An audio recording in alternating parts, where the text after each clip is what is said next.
Well, well, well. Look what brave little mouse has come crawling into my den. An impressive feat, I must say, at least for a mortal. Why, it's not every day you see someone such as yourself walk so brazenly into hell. The confidence on your face, it's something to be admired. But what else should I expect?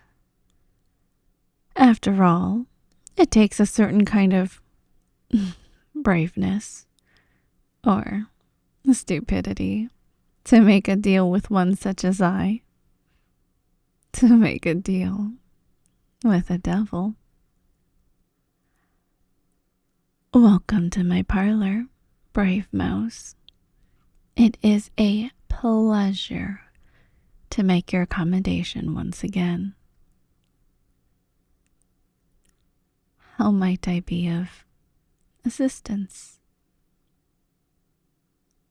Actually, before we get started on the nitty-gritty of your reason for being here, allow me to alter our surroundings slightly. Make them a bit more relaxed, comfortable, even. It's ever so important to me that my clients enjoy the time they spend here, and you're no different. Even though I doubt what we will be discussing will be particularly pleasant. There. Gone is my office, replaced instead by a banquet of tasty food and delightful beverages. Indulge yourself, because depending on what you say to me, little mouse, it may be the last feast you enjoy in a very, very long time. While you do that, I just need to attend to something. Sheila, could you please rearrange my schedule for the next few hours? I expect I'm going to be a little busy. Oh? My warlock is already waiting in the lobby? Well, tell him he'll have to come back later. After all, I could take away the powers I grant him with a flick of my finger. And I sincerely doubt he'd want that. Would he? No, he wouldn't. Thank you. 1,000 pardons for that, my friend. I'm ever so busy. Being a devil is a rigorous job, even on the quiet days. So many people, both mortals and immortals alike, want something from you. It's positively infuriating sometimes. People pestering me, asking for things, trying to strike a deal or escape it. It never actually happens. My contracts are ironclad, escape-proof. There's not a single loophole in their terms, I promise you. But still, they try. The fools. They always think they can outwit me, when they most decidedly cannot. But enough ranting and moaning from me. That's not what you're here for. You're here on business, my friend. With purpose. But whatever for. You wish to escape your contract. Of course. Why else would you be here? I suppose there was always the chance you'd want to create another one. But there isn't particularly much else you can offer me, is there? I mean, I already have dominion over your soul, and there isn't much else about you that intrigues me. Your talents, your skills, all irrelevant to one such as I. All that mattered was what makes you, you. And I already have that, don't I? Forgive me.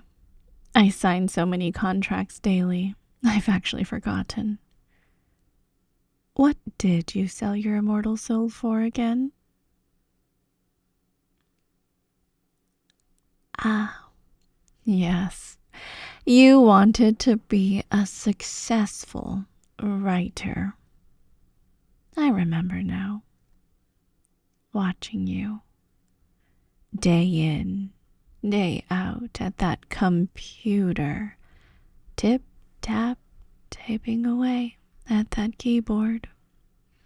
Spurting out words, crafting sentences, and forming stories. All in the hope that you might one day make it big. That you might one day have people acknowledge your talent. That you might one day get published. And have you not? Have you not succeeded in what you set out to do? Have I not fulfilled what I promised? You are a successful writer, are you not? Now I suppose in a way you already were.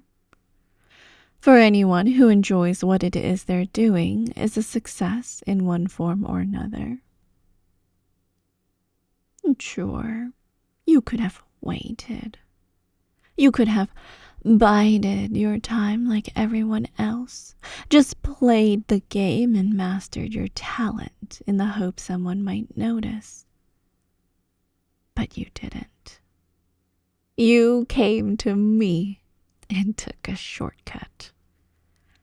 And now you're trying to escape the consequences of it.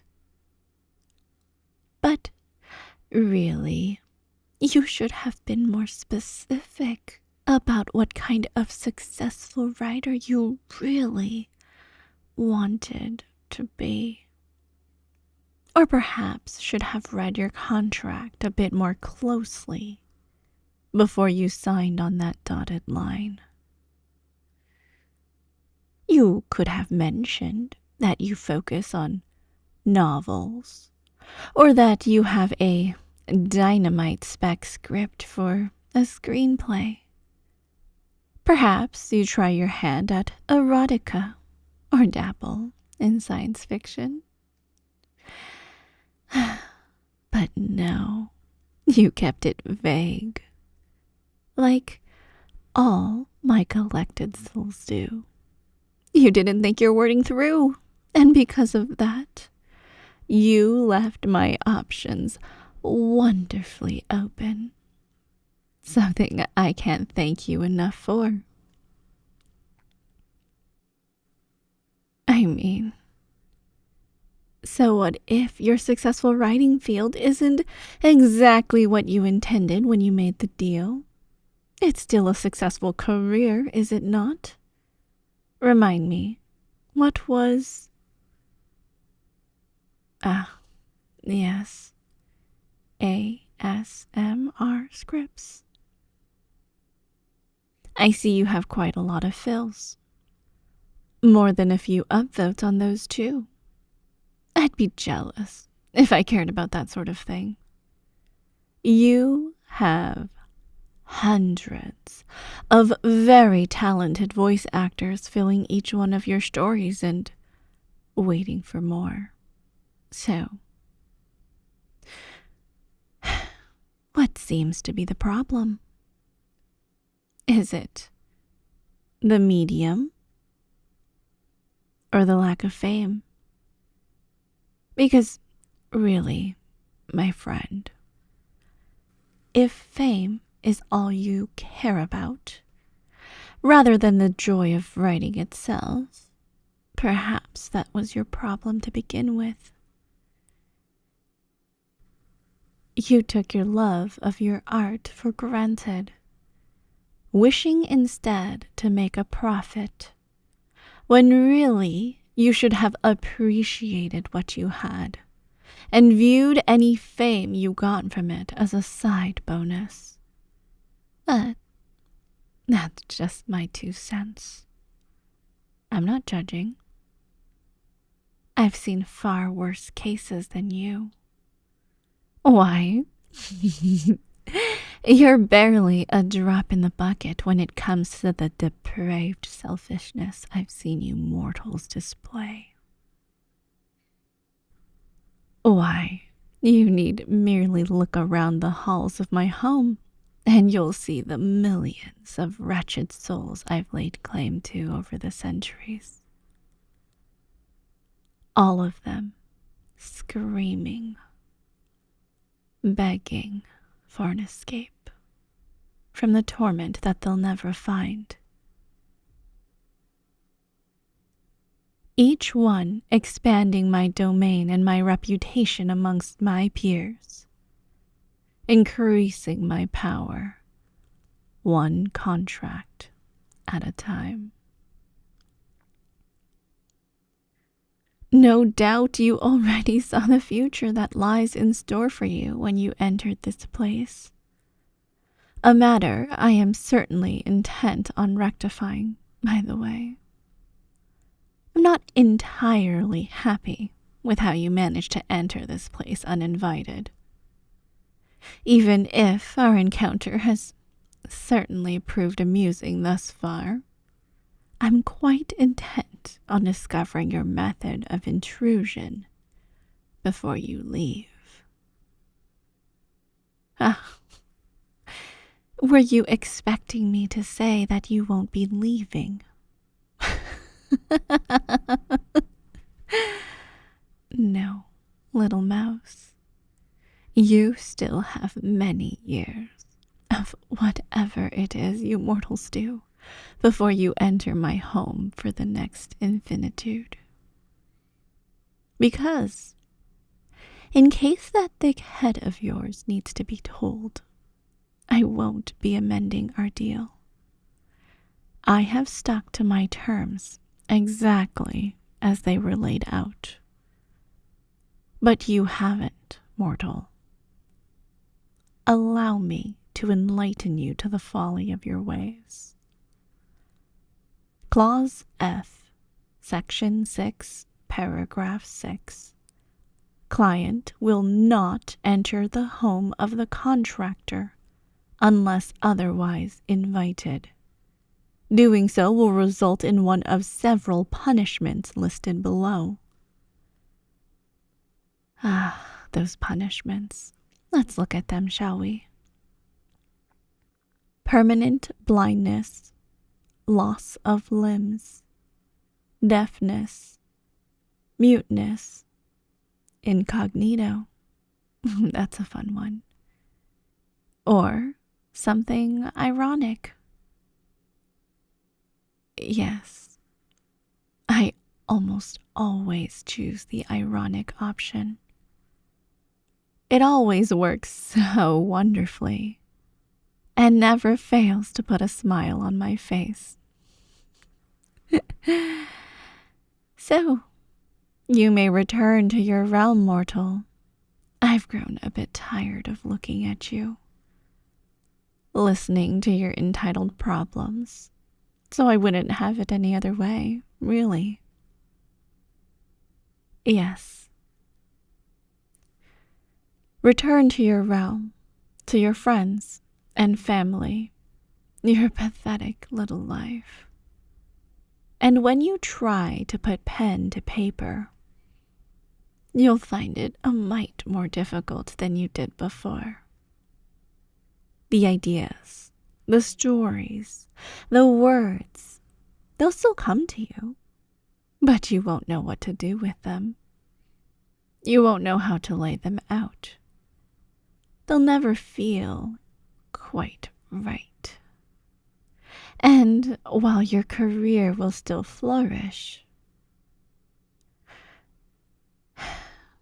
you'll never be able to enjoy the art you took so decidedly for granted.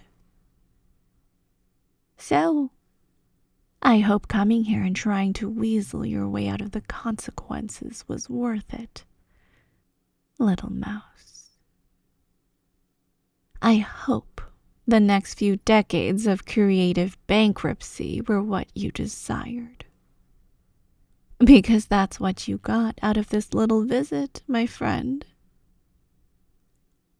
That's what you get when you deal with a devil.